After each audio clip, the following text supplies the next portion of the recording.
So Andy wrote a book called The Life Plan, and he called me. He said, "Let's have coffee. I want to show you my book before I, send it out to publish."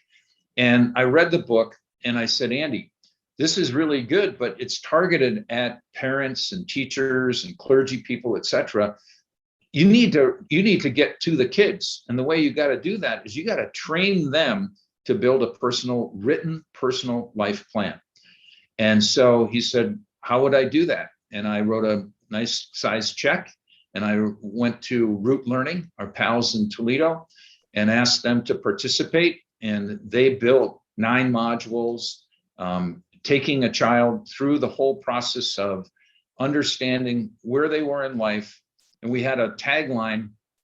It was called Life Plan, a journey of choices, decisions, and consequences. Welcome to Your Next Big Project is You, a podcast based around the theme of time. Time to be able to press pause on life. Time to reevaluate what's important. Time to reminisce about where you've come from, what you've learned, and what you've accomplished. Time to revisit your goals, dreams, and vision. And time to remember the people in your life. That's it, my friends. If you've got time, fasten your seatbelt and listen in as we discuss opportunities for the next 5 to 25 years of your life. And remember, your next big project is you.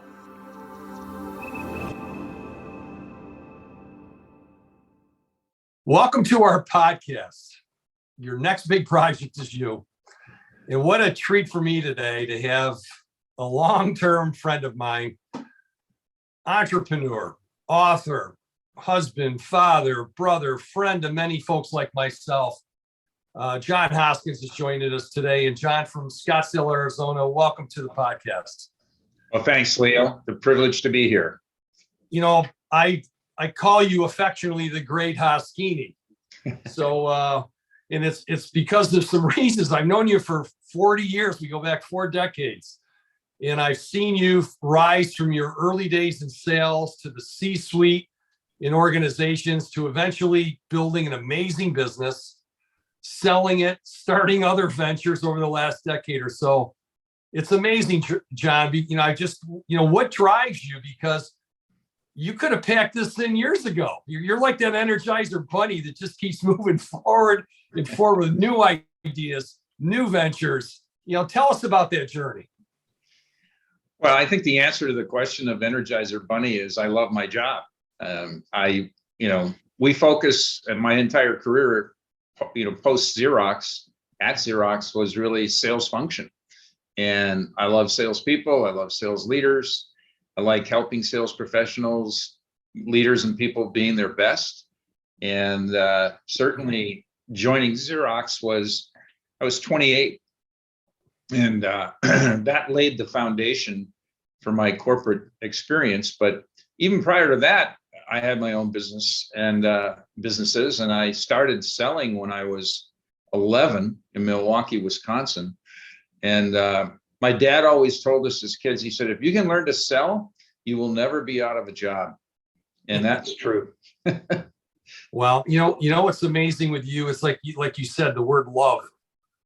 You're one of the few guys I know if I have a go-to question, I know who I'm going to call, and that's you, because I don't know anybody that loves the profession of selling in all aspects, from helping salespeople to helping sales leaders to helping people in the C-suite that are overseeing all those important folks that are reaching clients. I don't know of anybody that's got that appetite, that thirst for making a difference in the lives of people in the sales profession. So I'm curious, what are you most excited about now, John? You've been involved in a lot of things, and from the work that you're currently doing, what's pumping you up right now, bud? Well, as you know, I have a new partner about a year ago, a guy named David Pearson, who I've known for many years, going back to my Advantage days. David was the channel manager from Miller Hyman, and we were one of their first channel partners at Advantage. And David became an owner and CEO of Level 5 Selling a year ago. And he's 50 years old, a lot younger than you and I. And He's got a lot of energy, and he's added a number of channel partners. We're up to, I think, 20 plus channel partners around the globe. And he's a terrific salesperson. He's a really good sales leader. He's a great coach. And so that's energized me a lot. Obviously, the body of work in the 3 books and the related training systems I've written or co-authored. I've got a 4th book coming out Q1 2022 that will be sort of an adjunct to the 3 pieces that we've already put out. And I like the writing, like yourself. I like the work of developing the products and writing the books. That I even write a few articles every year, and getting feedback from clients about how helpful they've found that work. So it's just I love the subject and yeah, what it does for people. Yeah, that comes across every time I'm around you. And even though David might be a little younger than the 2 of us, I know from your perspective that it's a lot. When I think of the energy and the passion that you still have, it's so encouraging. It's inspiring to guys like me. So you became an author. I'm looking at these 3 frames behind you here, and you said you got another book coming up. What motivated you to that goal, John, to write your first book? And now we can't stop you from writing. Well, in the work that we have done so far in the area of sales coaching and the frontline sales leader being a masterful coach, we see the world in 3 domains. There's coaching call quality, which really we believe is the essence of a great sales organizations. If you can field quality calls, then the pipeline will be quality. If you're not making quality calls, you'll have a lot of stuff in the pipeline that shouldn't even be there, and a lot of things will be stalled. You'll wonder why, and it's because the call was not that good. So that's the first realm, if you will, or domain of coaching. The second is account strategy and managing the pipeline and the funnel, and helping people strategize, the complex B2B sale, the decision makers, influencers, competition, all the things you have to think about to do that. And then there's this third realm, which we call universal coaching. And universal coaching is really about performance challenges. So consider a situation where maybe you're a frontline sales leader, you get a call from the back shop in operations, and they say, look, John, Fred, your number 1 guy who's 120% of plan is toxic, and our people don't want to work with him anymore. Well, now you have to have a coaching conversation. So there's 3 kinds of coaching that go on in the world of a frontline sales leader. There's coaching the call, there's coaching account strategy, and there's coaching what we call performance challenges. So the new book addresses communication skills. In all of these areas, there are kind of steps in sales models or coaching models that you go through. But the oil that makes those steps or those agenda of those conversations work is our communication skills. And you're familiar with that because you and I came from the same background at Xerox Learning Systems, and those are communication skills that have served us well our entire life. We still recognize them and we see them in other people. And my co-author on this book is Dan Luckett, who's a former Xerox Learning Systems guy. So we're coming out with level 5 communication skills, and that'll be published in the first quarter of 2022. Wow. So call quality, strategy, universal coaching, communication skills. I live a good amount of my time, as you know, in the wealth management world to do this. And you live not only in that world, but in many other sectors of the economy. It's really interesting to see how all of your work, everybody needs call quality, right? Everybody needs account strategy. Everybody needs to have a better understanding of universal coaching and better communication skills. And it's interesting to see the applicability across organizations, across lines of businesses, across different sectors of our economy, John. And that's really what's cool about this. So anybody listening, I don't care what type of career you're on, if you are selling, if you've got opportunities to work on big scenarios, complex selling, multiple decision makers, influencers, gatekeepers. John's stuff, as I say, in terms of his curriculum and his intellectual property, works no matter who's listening to this today from my perspective. So, John, I'm enamored with those beautiful frames up there of level 5 with the coaching and selling and sales leader. Tell us more about, being this level 5 sales leader. How'd you come up with that? Well, like most of our IP, Leo, I came up with it working with a client. And my co-author on that book, by the way, was Dr. Richard Roof, Dick Roof, who was Neil Rackham's partner and co-author at Huthwaite, the Spin Selling, which is probably their most notable body work. And Dick was instrumental in helping us develop the level 5 coaching system and all of the assets that we give to the frontline sales leaders to help them develop world-class sales forces. So the level 5 sales leader came about from work at Brown-Forman Corporation. I don't know if you're familiar with them. Think Jack Daniels. Oh, yeah. They're in Louisville, Kentucky. Sure. I think I pronounced that correctly, Louisville. Yeah. And I was referred there from one of our first clients at Advantage, Glen Ellen Winery. And we did a lot of work there with the level 5 model in their sales organization and their distribution channel. And the gentleman and woman who were my contacts in the then sales training, today would be sales enablement group, said, we really love this 5 levels, and it's repeatable, memorable, it's simple to understand. People can use it on themselves as well as use it with others. But we really need something that has to do with our frontline sales leaders. How could we define the 5 levels of a frontline sales leader? And like most organizations, they would often take a very seasoned salesperson who was doing very well and promote them into frontline sales leadership. And that can often be a mistake. In fact, I've heard stats as high as 50% of the time it doesn't work, because the motivations are different for a sales leader. The compensation's different for a sales leader. It's just a different job.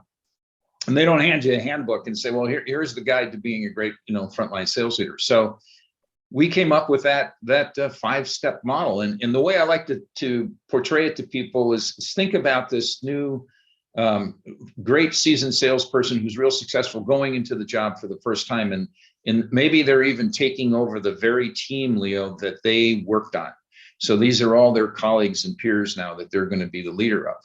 Well, their first thought is, if everybody likes me on the team, then I think they'll sell for me. They'll work hard for me.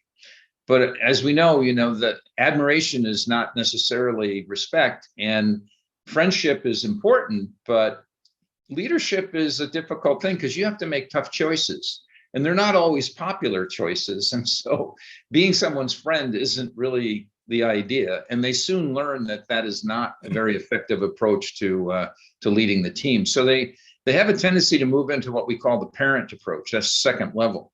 And the parent is kind of like that helicopter parent who, put their arms around people and they kind of protect them from things. And maybe if that person's not doing very well, maybe they'll go into their territory and sell a big deal. So, my baby's not ugly. These are my children. I'm going to take care of them.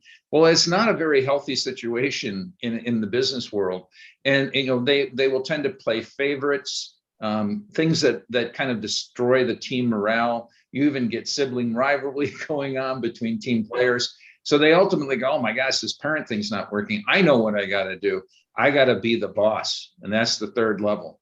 And the boss is, as me 3 stripes, you 2 stripes. It's my way or the highway. Let me tell you what you're going to do. Now, the problem with doing that is that when you tell someone what to do and they go do it and it doesn't work, who do they blame? They blame you. Yeah, exactly. They're compliant, but they're not committed. And that's a bad formula. And that's probably the one where, people say that we're having this great resignation. I've always heard, people join companies, but they quit managers. The boss is the manager that's micromanaging so much that people quit. they don't want to work for that individual. And I think we've all had experiences in life where we've worked for a boss and it can be unpleasant. So the next leap up is sort of that fourth level, which we call the expert coach.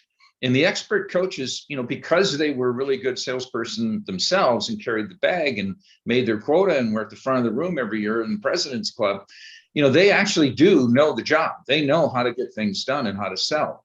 The problem with the expert coach is they tend to tell as opposed to ask. And the real shift for people to move from level 4 to what we call level 5, the performance partner, is learning the skill of asking questions. And it's just like in sales, you have to learn the skill of asking questions. Well, in leadership, you have to ask, you don't tell. Someone comes to you, they have a problem. And I'm going to go back to a person we know, God rest his soul, John Franco, who I worked for at Xerox. And I used to call John from Chicago routinely. I was like 29 running a region there. And I'd say, John, I got this problem, so-and-so's doing this or whatever, this client. He'd start asking me questions. And it was frustrating to me at first because I was in a hurry. And one time I said to him, John, every time I call you and ask you about a problem I'm having, you don't give me any answers. You just start asking me questions. He said, Hoskins, if I don't do that and I just give you the answers, you're not going to learn to think on your own. And I'm not always going to be here for you. And I thought, wow, that makes a lot of sense. And frankly, through the questioning process, collaboratively, we ended up with a solution on that problem that I was committed to executing. And if it didn't work, it was my problem, not John's. And so it was a great lesson. Well, I'm sure knowing John years ago, he probably put an exclamation mark on that answer to you. Oh yeah.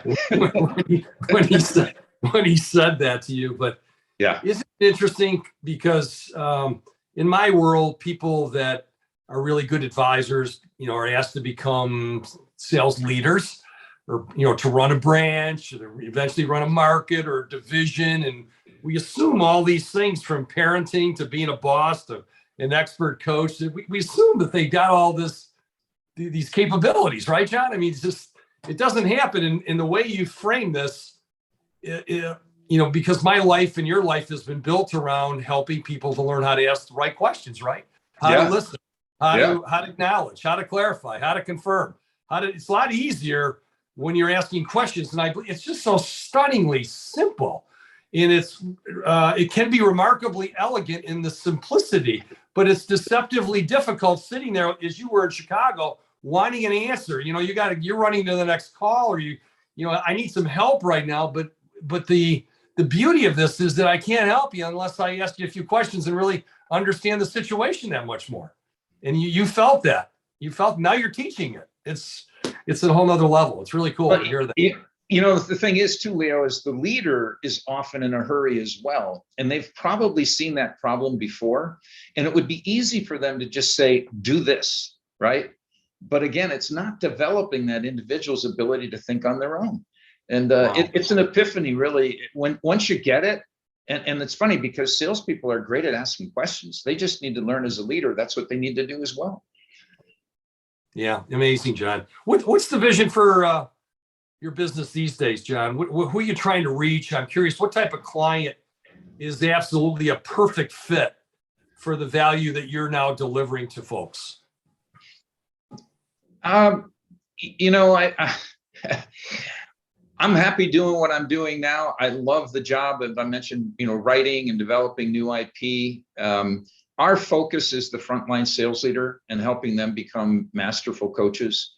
And we think they're the linchpin in any sales organization. And what we find in our work is that, first of all, there's numerous studies, Leo, that would say if you have a dynamic coaching system in place in your sales organization, you will move the needle on revenue, margin, reduce turnover, win rates, ramp to productivity. I could go through the metrics. McKinsey, Bain, CSO Insights, Harvard Business Review, articles are all over the place about the power of coaching. What we find is a lot of organizations struggle with getting it done. And the major problem, frankly, it's not that frontline sales leaders don't want to do it, it's that they're distracted by so many other things. they are like the magnet in the organization for people wanting their time. And so they're on the new product launch committee. They're in the compensation study. Someone's asked them to come in and do a special project here and there. They're doing customer service. It's just, they don't planfully allocate the proper amount of time to coaching and have a way of thinking through, how am I going to spend the precious little time that I do have in a way that's going to get me the biggest return on my investment. And they generally make two mistakes. They either divide the time they have across everybody on the team equally, or they spend an inordinate amount of time with their problem children, trying to turn them around. And that's a bad formula for how to get coaching to be effective. Wow. Well, John, this whole area of sales folks and the frontline sales coaches and things, we could talk about that all day. And anybody that's in the profession should pick up ideas about questioning what type of role are you really playing as a coach and stuff. Let's shift gears for a second here, because I know not only have you made a difference in the life of people in the sales industry, let's say, or people in the sales profession, but you've made a difference in the lives of a lot of other people. I remember some of the work you're doing with kids and developing a concept and a program around what you call life plan that you developed. And I'm curious how this came about. What are some of the proud stories of success there? Because that's not dealing with salespeople. That's not dealing with frontline salespeople. That's different. And I believe for anybody listening in today, there's a whole nother side of who John Hoskins is. And I just want our audience to hear more about that, John. Tell us about Life Plan, how that came about. So after selling Advantage and the Real Learning Company to BTS in 2006, I was 56. I wasn't really ready to retire. And I was getting antsy. And a guy that I played tennis with named Andy Mecca, Dr. Andy Mecca, was the drug czar for the state of California. He reported to Pete Wilson when Wilson was the governor. And he shifted the mentality of that organization from what they used to call trail them, nail them, and jail them. And that was their approach to solving the drug addiction problem in the state of California.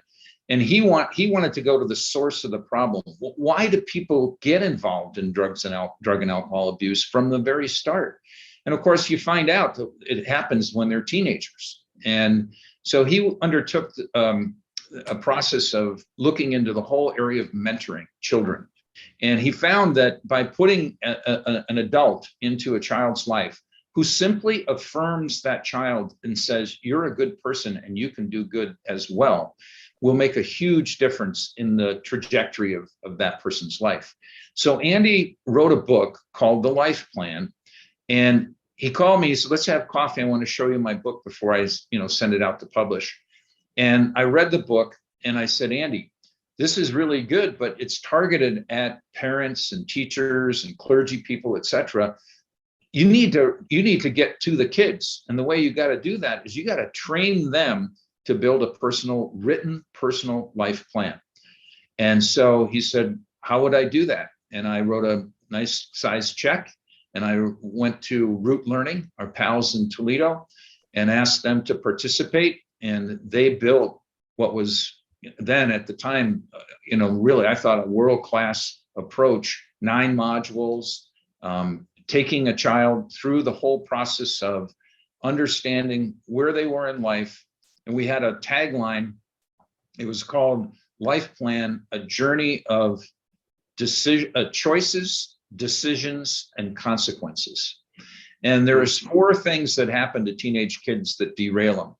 One is they get involved in a teenage pregnancy on one side or the other. The second is they join a gang.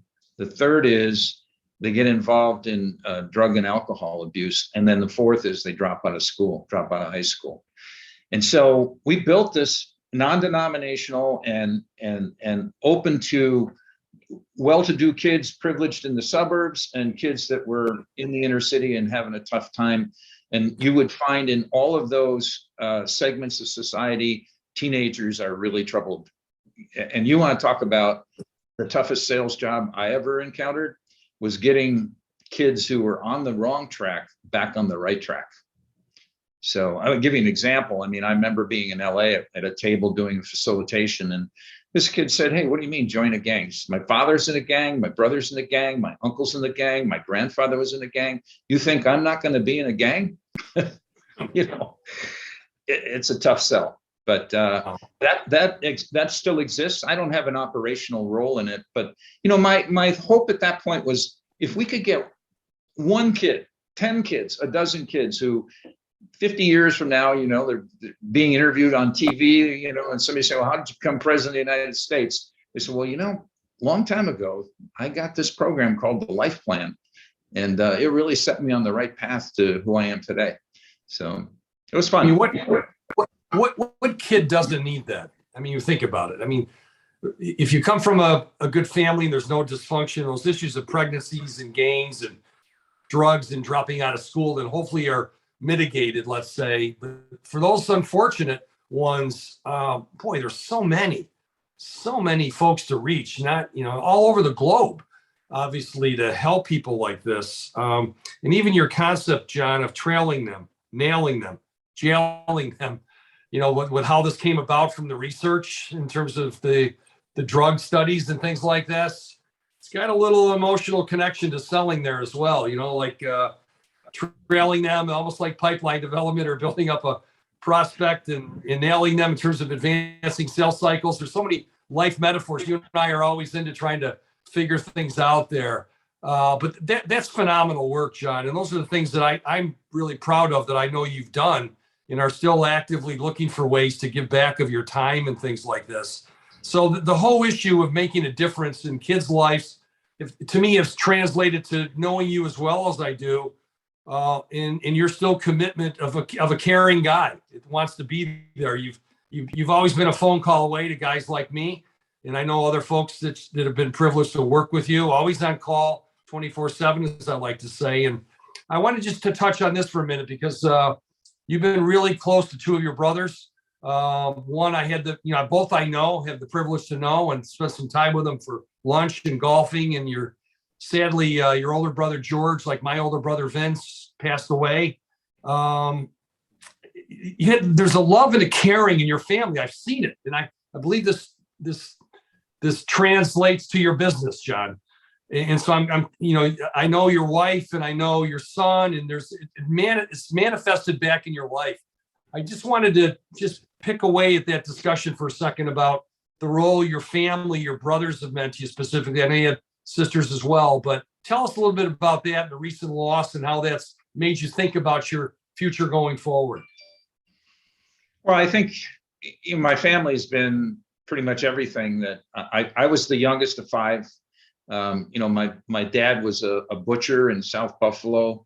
He fed the steel workers. He used to say, "I fed the steel workers." And in the Depression, he'd say, "Well, hamburgers a quarter a pound," but nobody had a quarter. And kids used to come into the store with a note from their mother saying, "Can we borrow 5 pounds of hamburger?" And he'd take a little 3x5 card and put it in a steel box. And when payday came along, they would pay him. And so he had a lot of favors out in South Buffalo. And he was an entrepreneur, from day one. And he really came from kind of a blue collar environment, moved up. And by the time I was in my teens, we were living in, a suburb of Milwaukee, very affluent. We were probably the poorest guys in the neighborhood, but they wanted the best for us as kids. And I think every one of my brothers and sisters in their own right was very accomplished. All of them were entrepreneurs. My dad was an entrepreneur. So I think it's just dinner table talk at our house was always about the business. And I think that just ended up being, my thought was, well, that's what you have to do in the US. You start your own business and you run it. So it's been meaningful. George was like, my dad died when I was young. I was 19.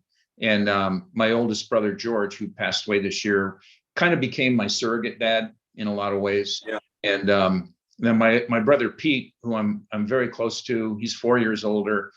He and I are like Wally and the Beaver. I mean, we grew up in Ward and June. Sure. And all the characters in that story. So I just say the value set that my father was an unbelievably hard worker. He only had a high school education, so did my mother. They worked so hard to raise the kids and provide them everything they possibly could. We were never without food, never without clothing. They always wanted us to have the best of everything. It was just, they talk about nurture and nature. I feel like I got the jackpot. I got the DNA from them, and then I also got the nurture. So it was family was so, and it's still very important to me. Well, I get that, John, and the leave it to Beaver analogy hits home with me. We're probably too old for some of the younger listeners to the podcast. Right? Say, what the heck? Who the heck is Wally and the Beaver? Yeah. I hope I'm not playing the Eddie Haskell role in their roles. For any of you that are listening that don't know what that's all about, Google "leave it to Beaver" and have some fun with the characters that John is mentioning here and stuff. Hey, John, the principles that we're teaching now in our new work gets into the concepts of living a life of significance and living a life with no regrets and having an abundance, which is obviously what you've done in your life. And that's all about giving your time and your talent, your treasure, as you've done with Life Plan, for instance. You just embody that. The issue of having gratitude. You're talking about, having a surrogate dad like George. I know how much the love you have for your complete family, and as well as a lot of friends, people that have meant a lot to you in your life. Issues of perspective, what you have and what others don't have. And that's why you've given back your time and your talent. I know that. And then being your best John Hoskins, being your best sales leader, being your best, guy representing in the ownership of a level 5 coaching company, selling, coaching to leadership skills, and then ultimately living your legacy. I'm curious, you've been privy to those concepts. Is there any one of those that resonates with you, John, more than the others? Leo, it's a tough choice because metaphorically, it's kind of like if you're going to bake a great chocolate cake, you've got the flour and the sugar and the salt, the cream, the chocolate, all these ingredients, right? And if you just gave the flour to someone and said, taste this great chocolate cake, it's terrible. You've got to, it's sort of an integrated system. And the exercises that still stick with me, the one where you had us go through the top 100 people that meant the most in their lives. I still have that list, and I look at that list a lot. And my regret, if there is one, is I don't reach out to those people as much as I should. And, make that a priority where I'm going to start, whether it's a handwritten note, a quick email, a phone call, whatever it might be. But, that really is the universe of what's very important. Now, when David and I established the values for the Level 5 coaching company, we have 3. One is the golden rule, which I believe in. If everybody followed the golden rule, we'd be fine. The second one is abundant thinking. And that's so important in the business world, particularly when you're dealing with people who are in a network, in an organization. They are sharing resources. They need to share their successes with others and help others. So abundant thinking, that was one of our values at Advantage as well. And that served us very well. Gratitude, the notes that we wrote to people while we were in Sabbatical X, I still have people who say to me, boy, that really touched me, that you took the time to tell me how important I was in your life and the change that, I brought to you. And that was important. But, the wheel is an easy thing to continue to refer to. And it's almost like you could pick one a week and say, today I've got my value cards too, the 10 value cards. Pick one a week. I'm going to work on this. I'm going to really work on, my gratitude this week. I think it's hard to pick one that say it's more important than the other. Right. Well, one of the rituals, as you know, in my program, you answer the questions. So we've come up with a lot of questions on different issues, and I was going to pick one out here with the regrets, and you've already answered it, because I was going to say, what can you do today, this week, this month this quarter to rectify any regrets. And what you're talking about is reaching out to people, saying thank you, the people that have made a difference in your life. And maybe what we can do upon ending our podcast today is, I would challenge you, myself, any of the listeners today, who's on your top 100 list, what John's talking about? Is there somebody, maybe as a result of listening to John today, that had influence on your sales career or your financial services career, or whatever sector of the economy that you are successful in these days? Is there somebody that had something to do with that success? I'd urge everybody today just to think about that. Maybe pick up the phone, and maybe it's appropriate around the holiday season to wish somebody happy holidays, but also to extend gratitude and abundance, as John is talking about as well. So, John, I can't thank you enough. Those of you that know the show, Who Wants to Be a Millionaire?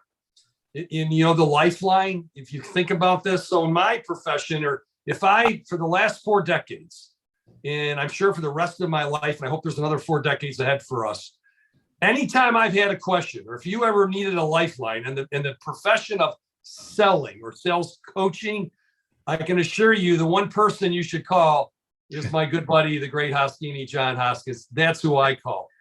So, John, thank you so much. A lot of blessings to you in your life. And thanks for joining us today for this podcast. Much appreciated. Remember, John, your next big project is you. Thanks, Leo.